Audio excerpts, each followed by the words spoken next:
Buenas tardes. El día de hoy les vamos a presentar nuestro proyecto de investigación, que es la identificación de factores de riesgo psicosocial para prevenir el síndrome de Burnout en los trabajadores de la empresa Jack de Puerto Asís, Putumayo. Este trabajo de investigación está hecho por mi compañero Kenny Parra y quien nos habla, María Paula Hernández. Bueno, nuestro problema de investigación inicia con la empresa Free Jack, está ubicada en Puerto Asís, Putumayo. Es una empresa en el sector de comercialización de alimentos que se encarga todo con respecto a la empacadura de los snacks. Esta empresa tiene un riesgo de nivel número 4 y a la vez cuenta con un total de trabajadores aproximadamente 18. Nosotros realizamos la aplicación tanto en las áreas administrativas como en las áreas operativas. La pregunta de investigación es qué factores de riesgo psicosocial se logran identificar en los trabajadores de la empresa Frigja en Puerto Asís, Putumayo, con el fin de prevenir el síndrome de Burnout. Bueno, nuestros objetivos de la investigación, el objetivo principal es identificar los factores de riesgos psicosocial para prevenir este síndrome de burnout en los trabajadores de la empresa que venía mencionando anteriormente, que es la Frigja en Puerto Asís, Putumayo. Tenemos 3 objetivos específicos. El primero es aplicar la batería de instrumentos para evaluar qué factores de riesgos identificamos en esta empresa. La segunda es determinar la prevalencia de los síntomas asociados con el síndrome de Burnout en nuestra muestra determinada. Y la tercera es formular medidas de prevención para mitigar o minimizar los factores de riesgo psicosociales en los trabajadores que más adelante les vamos a explicar. Con respecto al marco teórico, quisimos resaltar 3 referencias, que la primera es los riesgos psicosociales según la Organización Internacional del Trabajo. Esta organización nos habla sobre el tema de las interacciones como el contenido de gestión del trabajo, junto a las condiciones ambientales, los impactos negativos que puede tener la salud en los trabajadores y a través de percepciones y expectativas para todo el tema de mejoras. Luego encontramos la resolución 2646 de 17 de julio del 2008. Esta resolución nos habla sobre la disposición y nos define a la vez las responsabilidades para identificar, evaluar, prevenir y intervenir todo lo que sea con factores de riesgo psicosocial en el trabajo. ¿Con qué fin se hace esto? Es con el fin de identificar las patologías causadas por el estrés. Y por último, la tercera referencia del marco teórico son los autores Boat-Gaun. Esta referencia nos habla de que hoy en día los riesgos, casi todos los asocia más que todo a los riesgos físicos. Pero si nos ponemos a pensar, todo nos está dando la relevancia o la importancia a la parte de salud laboral, que habla sobre el tema del estrés, todo de la desvalorización de los trabajos, de pronto las situaciones de sobrecarga que se manejan tareas con un poco de tiempo corto para presentar. Esos síntomas se están dejando a un lado y pues en esta referencia habla sobre ellos. Bueno, muy buenas tardes. Para darle continuidad a la explicación de este trabajo respecto al marco conceptual, como ya lo venía comentando mi compañera María, trabajamos la aplicación de la batería de instrumentos para la evaluación de riesgos psicosociales, y parte esencial de comprender cómo se evalúan esos factores de riesgo es entender que este instrumento maneja condiciones o explica los riesgos psicosociales desde las condiciones intralaborales, extralaborales y condiciones individuales. De primera mano, las condiciones intralaborales están divididas en 4 dominios, que son las demandas del trabajo, el control, el liderazgo y relaciones sociales en el trabajo y recompensa. Para cada dominio, perdón, existen un número de dimensiones que para el total de las condiciones intralaborales corresponden a un total de 19 dimensiones. Lógicamente, cada una de estas dimensiones también presenta una definición, unos indicadores de riesgo que están relacionados pues, desde el área intralaboral a propiamente aspectos dentro del trabajo, y desde el área extralaboral, como las que podemos ver a continuación, pues son aspectos que pueden de alguna manera no pertenecer propiamente a la empresa, pero sí a la vida de los trabajadores y que puede repercutir en su desempeño laboral ya dentro de sus funciones como trabajadores de Free Jacks. Entonces, dentro de las condiciones extralaborales, la batería de riesgo para la evaluación de riesgos psicosociales contempla 7 dimensiones, que son las que podemos ver en pantalla, y esas dimensiones son las que se van a evaluar dentro de los cuestionarios que se le aplicaron a cada uno de los trabajadores en este proceso de investigación. Por último, tenemos las condiciones individuales que se logran obtener por medio de una ficha de datos generales, donde pues se recolecta información como el sexo, la edad, el estado civil, el grado de escolaridad, entre otras pues, variables que pertenecen tanto a la información sociodemográfica del trabajador como a su información ocupacional, es decir, bien sea en su cargo o en las funciones que desempeñe dentro de la organización. Con estas variables que acabo de mencionar, ya se puede entrar a realizar lo que sería el análisis de los datos, que posteriormente lo vamos a estar revisando. María pues nos va a explicar ahora cómo funcionó la metodología del proceso ya como tal de investigación. Adelante, María. Correcto. Bueno, como dije anteriormente, este estudio se realizó de manera descriptiva y mixto. La población que nosotros identificamos o la que realizamos son 18 trabajadores, tanto como jefes como operarios.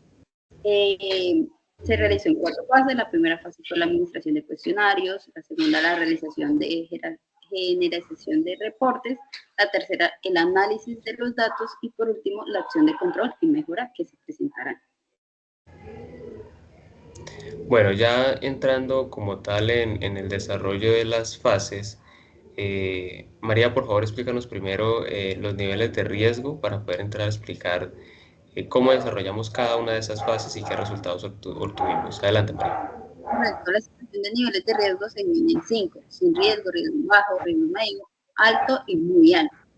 Cabe resaltar que los riesgos altos y muy altos se debe entrar a una intervención. El riesgo alto se requiere intervención en el marco del sistema de vigilancia epidemiológica, de hacer seguimiento y estar constante en mejora.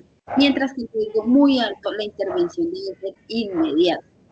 Con los riesgos anteriores se debe estar en constante observación y acciones de mejoras, pero pues no es de inmediato. Ok. También hay que resaltar una parte importante dentro de estos niveles de riesgo, si es la colorimetría, es decir, los colores que estamos visualizando en este momento de sin riesgo, riesgo bajo, riesgo medio, riesgo alto y un riesgo muy alto, son los mismos colores que pues, se van a estar utilizando en la interpretación de los resultados. Como tal, ya entrando en materia de resultados, una vez aplicada la batería de instrumentos para la evaluación de riesgos psicosociales, se obtuvo primeramente que para la forma A, es decir, para todos aquellos trabajadores que pertenecen a cargos de jefes profesionales o técnicos, se obtuvieron resultados favorables, podríamos decirlo, desde las áreas intralaboral y extralaboral. Es decir, sobre esas dimensiones intralaborales y esas dimensiones extralaborales, el resultado general para todos los trabajadores de esos cargos es bajo. Sin embargo, sí saltó, digámoslo así, a la vista que los resultados de estrés sí representan un nivel de riesgo medio. Es decir, que hay que poner atención sobre esos factores que pueden estar siendo interpretados como estresantes dentro de sus funciones de estos jefes profesionales o técnicos. Eso lo vamos a ver también más adelante un poco más a fondo. En cuanto al resultado de los operarios o auxiliares, es decir, la forma B, se obtuvo también un puntaje general intralaboral bajo y un puntaje bajo en estrés. Sin embargo, en aspectos extralaborales sí se obtuvo un puntaje alto, es decir, las dimensiones propias de las condiciones extralaborales para esas personas que ocupan estos cargos tienen algunos problemas que pueden pues, estar afectando el rendimiento en general todas las personas pertenecientes a cargos de auxiliares y operarios. Ya entrando un poco más en detalle, también se logró analizar esas son las dimensiones de los riesgos, de las condiciones extralaborales para los auxiliares y operarios, donde vemos que efectivamente la mayoría de las dimensiones tienen un nivel de riesgo medio, solamente la dimensión relaciones familiares tiene un riesgo bajo, y aquella dimensión donde de pronto hay mayores dificultades es aquella que corresponde a la comunicación y relaciones interpersonales, obteniendo un resultado de riesgo alto. Es decir, va a ser una prioridad, como lo mencionó María, en los niveles de riesgo, ingresar o tomar acciones más bien correctivas o acciones de intervención sobre estos aspectos de comunicación y relaciones interpersonales sobre esos trabajadores. Hay que tener en cuenta también otra cosa importantísima que logramos encontrar una vez tabulada la información y haciendo el análisis, y es que a pesar de que tanto en los trabajadores de la forma A como en los trabajadores de la forma B obtuvimos resultados generales de riesgo bajo, a nivel específico, entrando ya a revisar cada dominio, pudimos encontrar que el dominio 13, que corresponde a demandas del trabajo, fue el único dominio donde se encontraron riesgos altos sobre una dimensión, que para el caso de los trabajadores de la forma A corresponde a la dimensión demanda de la jornada del trabajo, y para el caso de los trabajadores de la forma B, es decir, los auxiliares, corresponde a la dimensión influencia del trabajo sobre el entorno extralaboral. Este resultado, ¿por qué lo tuvimos como un resultado relevante? Porque nos hace pensar que los aspectos que están relacionados a la demanda del trabajo pues presentan un estilo de patrón, es decir, que tanto para los trabajadores de la forma A como B, pues se perciben como aspectos que están siendo estresantes o que están siendo molestos o que están generando algún tipo de incomodidad, claramente pues desde tal vez dimensiones diferentes, pero que es una dimensión del dominio de demanda del trabajo que es importante analizar, que a pesar de que en el resultado general no presenta pues mayor relevancia por lo que es un riesgo bajo, pues es importante analizar en detalle también para poder tomar acciones de pronto a tiempo que permitan que los resultados en el futuro no vayan a ser de pronto perjudiciales o pues un poco más elevados que hasta el momento como lo tuvimos en este caso. Por esa razón llegamos finalmente a las conclusiones y recomendaciones, una vez analizando pues esos tres aspectos importantes que correspondía pues inicialmente al estrés en los cargos de jefatura y administrativos. El segundo aspecto relevante del riesgo alto en los auxiliares y operarios en relación a los factores de riesgo psicosocial extralaboral, como lo vimos anteriormente. Y finalmente, pues el patrón que hay dentro del dominio, perdón, demandas del trabajo sobre pues algunas dimensiones específicas, tanto para los trabajadores de la forma A como de la forma B. Hay que analizar también o hay que tener muy en cuenta que dentro de las conclusiones se logra identificar que efectivamente pues habían unos factores de riesgo psicosocial que estaban generando o que están generando al día de hoy algún impedimento o algún malestar para los trabajadores. Es decir, que se puede ratificar la importancia de realizar estos procesos evaluativos dentro de las organizaciones, tal como lo mencionábamos al inicio, de que al día de hoy no solamente basta con centrarse en aquellos riesgos físicos o en aquellas enfermedades o accidentes físicos, sino también aspectos de la salud mental son importantes tener en cuenta y que pueden en el tiempo, digámoslo así, relacionarse con algunas repercusiones a la salud física también de los trabajadores. Estamos hablando de problemas cardíacos, problemas tal vez osteomusculares, etcétera, que están relacionados dentro de ese marco también teórico y que permite pues desde ya empezar a cambiar la cultura de las organizaciones en pro lógicamente del bienestar de los trabajadores.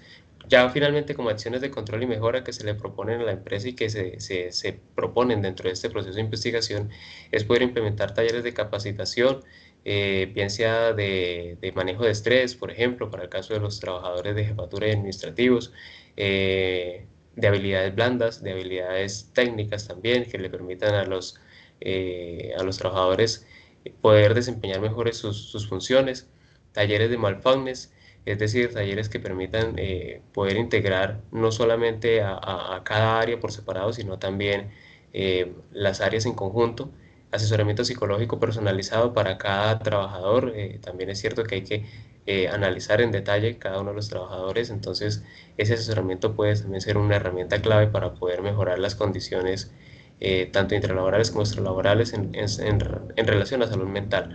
Talleres team building, evaluar también cargas laborales respecto específicamente del dominio, demanda del trabajo. Es necesario que la empresa se ponga en la tarea de reevaluar si es necesario distribuir las tareas, si es necesario aplicar alguna estrategia de pronto alternativa, como por ejemplo la rotación en los puestos de trabajo, para poder, eh, digámoslo así, atender este dominio pues que está generando algunas dificultades.